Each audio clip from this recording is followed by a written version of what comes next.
خیر علی بھی اگلا سوال ہے، سورج گرہن اور چاند گرہن کی اسلام میں کیا اہمیت ہے، اور سائنٹیفکلی اس کی ایکسپلینیشن بھی فرما دیں پلیز۔ سائنٹیفکلی تو میرے خیال ہے آج کل سارے ہمارے مسلمانوں کو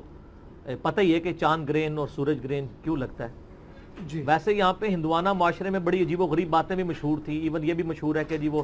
چاند گرہن یا سورج گرہن لگا ہو تو یعنی کوئی پریگننٹ عورت جو ہے وہ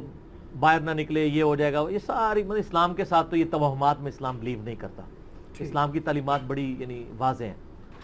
باقی سائنٹیفکلی تو آپ کو یہ پتہ ہی ہے کہ جب یعنی اپنی جو آربٹس میں اورینٹیشن کے دوران جب کبھی بھی چاند جو ہے وہ سورج اور زمین کے درمیان آ جاتا ہے دن کے وقت بھی، تو ظاہر ہے کہ سورج پیچھے چھپ جاتا ہے، اس کی وجہ سے اچانک کافی بڑے لیول کا اندھیرا ہو جاتا ہے، اس کو ہم سورج کو کہتے ہیں گرہن لگنا، صحیح، یعنی سورج کے آگے چاند آ گیا تو وہ کالا ہو گیا سارے کا سارا۔ یہ تو ہو گیا سورج گرہن۔ اور چاند گرہن یہ ہوتا ہے کہ چاند اور سورج کے درمیان جب ایگزیکٹ زمین آ جاتی ہے تو آپ کو پتہ ہے چاند جو ہے وہ سورج کی روشنی کی وجہ سے روشن ہے انڈائریکٹلی، جی تو جب چاند اور سورج کے درمیان زمین آ جاتی ہے تو پھر سورج کی روشنی چاند تک نہیں پہنچ پاتی، اس کی وجہ سے چاند ایک دم سیاہ پڑ جاتا ہے، اس کو گرہن لگ جاتا ہے۔ تو یہ ہے سائنٹیفیکل ریزن، صحیح، سائنٹیفکلی یعنی ہم اس کو جو بیان کرتے ہیں۔ باقی اسلام کے اندر اس کی اہمیت اس اعتبار سے ہے، اسلام اسے اللہ کی نشانیوں میں سے ایک نشانی لیتا ہے، جس طرح باقی قدرت کی بڑی نشانی ہے، آندھی کا آنا، ہواؤں کا چلنا، انڈے میں سے چوزے کا نکلنا، پرندوں کا ہواؤں میں اڑنا، مچھلیوں کا پانیوں میں تیرنا، زمین سے ایک بے قدر بیج سے اتنا بڑا درخت نکلنا، پھولوں کا اگنا، یہ جتنی اللہ کی قدرت کی نشانی ہے ان میں سے ایک یہ نشانی ہے۔ بخاری اور مسلم دونوں میں ایک حدیث موجود ہے، مشکات میں آپ کو پہلی جلد میں خسوف کا ایک چیپٹر ملے گا، خسوف کی نماز، خا سین واو فا، خسوف کی نماز وہ ہے جو سورج اور چاند گرہن کے وقت پڑھی جاتی ہے۔ اردو میں ویسے اس کو انہوں نے ٹرانسلیٹ کر لیا ہے کہ جی سورج گرہن کے لیے کسوف ہے اور اس کے لیے خسوف ہی لفظ ویسے استعمال ہوتا ہے عربی میں، جو مشکات کے اندر آپ کو یہ سارا مل جائے گا چیپٹر۔ تو بخاری اور مسلم دونوں میں حدیث موجود ہے کہ جب کبھی بھی سورج گرہن یا چاند گرہن لگتا تو نبی علیہ السلام خسوف کی نماز ادا فرمایا کرتے تھے۔ اور سیدہ عائشہ کہتی ہیں کہ وہ نماز ایسی ہوتی تھی کہ جب تک گرہن ختم نہیں ہوتا تھا آپ صلی اللہ علیہ وآلہ وسلم مسلسل نماز میں مشغول رہتے تھے۔ اور یہ بھی ملتا ہے بخاری اور مسلم میں کہ اونچی آواز سے بھی کبھی آپ سے قرات کرنا ثابت ہے اور آہستہ آواز سے بھی ثابت ہے، دونوں طریقے سنت ہے۔ اور اس میں قیام سورۃ البقرہ پوری پڑھی اور اتنا ہی لمبا رکوع کیا، اور رکوع کے بعد پھر قیام میں واپس آئے، پھر پہلے قیام سے تھوڑا چھوٹا قیام کیا اور پھر دوبارہ رکوع کیا، یعنی ایک رکعت میں 2 قیام اور 2 رکوع، پھر دوسری رکعت میں بھی 2 قیام اور 2 رکوع کیے، حتیٰ کہ جب گرہن ختم ہو جاتا تو آپ علیہ السلام سلام پھیر دیتے۔ اور صحیح مسلم میں آتا ہے کہ جس دن سورج گرہن نبی علیہ السلام کے مبارک زمانے میں لگا نا،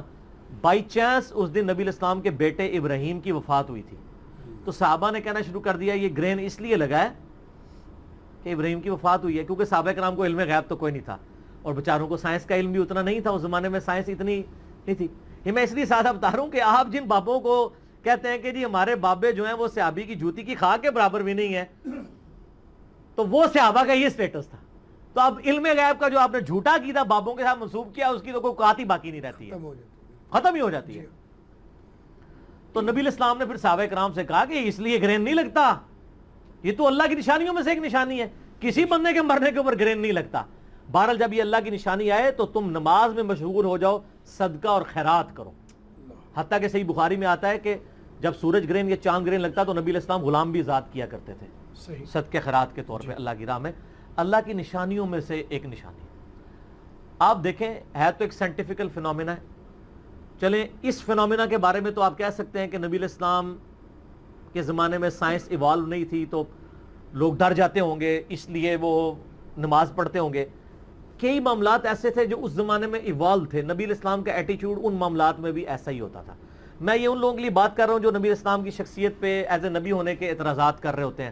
کہ جی تمہارے نبی جو ہیں وہ خام خواہ ایک سائنٹیفک فنامنا کے اوپر پریشان ہو جاتے تھے، اس لیے کہ نبی علیہ السلام کی نظر اسباب پہ نہیں مسبب الاسباب پہ ہوتی تھی۔ بے شک اس کی میں آپ کو مثال دیتا ہوں،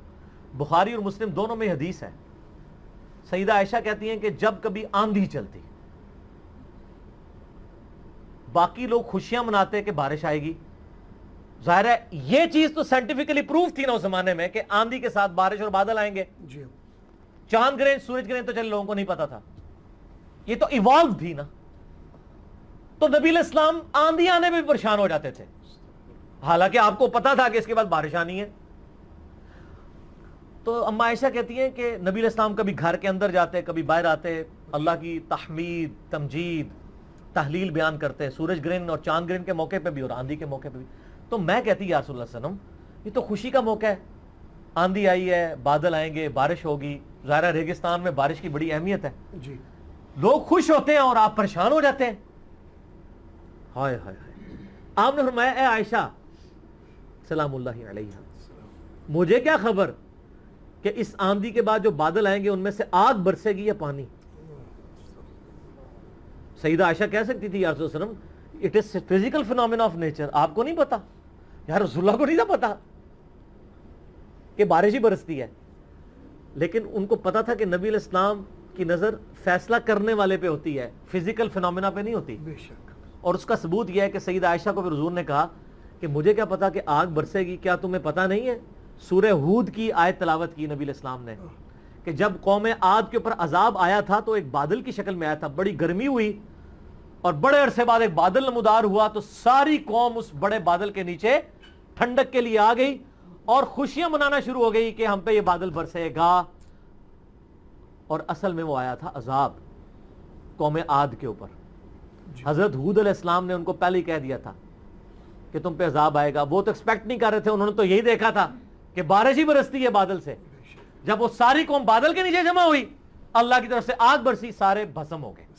تو نبی علیہ السلام نے فرمایا مجھے کیا پتا کہ یہ جو بادل آئے ہیں اس میں میری قوم کے اوپر آگ نازل ہو جائے۔ تو یہ نبی علیہ السلام کا اللہ تعالیٰ کے بارے میں یقین کا ایک اعلیٰ ترین لیول ہے۔ انبیاء اکرام علیہم السلام اسباب پہ نظر نہیں رکھتے، مسبب الاسباب پہ رکھتے ہیں۔ بے شک تو سورج گرہن اور چاند گرہن کی بس اتنی ہی اہمیت ہے کہ جس طرح قدرت کی اور بڑی نشانیاں ہیں ان میں سے یہ نشانی ہے، باقی اس کے ساتھ جتنے توہمات لوگوں نے جوڑے ہوئے ہیں، آج کے لوگوں نے کیا صحابہ اکرام نے بھی جوڑ لیا تھا کہ انہوں نے کہا کہ نبی علیہ السلام کے بیٹے کی ڈیتھ ہوئی ہے اس لیے گرہن ہوا، تو نبی علیہ السلام نے اس کو اسی وقت کنڈیم کر دیا کہ ان چیزوں کے اس کے ساتھ ریلیٹ نہ کرو، ایسا نہیں ہوتا، یہ اللہ کی نشانیوں میں سے، یعنی اللہ تعالیٰ جب چاہتا ہے اس کے ساتھ ایسا معاملہ کرتا ہے۔ نبی علیہ السلام نے اس کو کسی شخصیت کے ساتھ منسوب نہیں کیا۔ ٹھیک ہو گیا؟ جزاکم اللہ خیر۔ علی بھی